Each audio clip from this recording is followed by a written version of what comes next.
तर नमस्कार मंडळी, मी तुमच्या सगळ्यांचा लाडका राज आणि स्वागत आहे तुमचं आजच्या नवीन ब्लॉगमध्ये.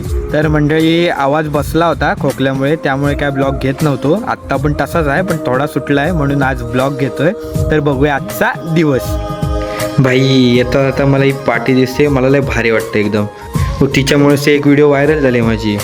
ऑफिसला येऊन निघालो मार्केटला, जरा एक काम होतं आणि मित्रसोबत असला की आपण काही गाडी बिडी चालवत नाही, त्याला ड्रायव्हर बनवून ठेवतो डायरेक्ट.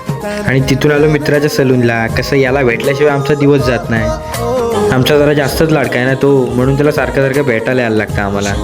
काय मग ओळखली की नाही भावाला? स्माईल अजून तशीच आहे, बघितली ना.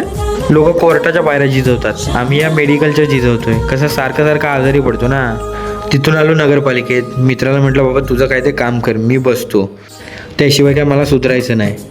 तिथून आलो जुन्या स्टँडजवळ, कारण निघालो तो मार्केटला. आणि आयला ट्रॅफिक कामची पाठ सोडत नाही, नुसती गर्दी. सकाळ असू दे संध्याकाळ असू दे, गर्दीतून वाट काढत काढत पोचलो रेल्वे स्टेशनला, कारण काढायची होती दुबईची तिकीट. मित्राने लगेच बाकीच्या मित्रांना कॉल करून कन्फर्मेशन घेतलं. दोघेजण फायनल झाले आणि ते दोघे आम्हीच होतो.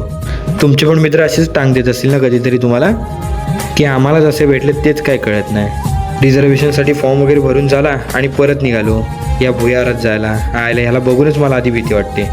बघा मंडळी, काय तुमच्या ओळखीने याच्यात लाईट वेट लावत असतील तर. आणि हे टनल चिपळूणवाल्यांना नक्कीच माहीत असेल.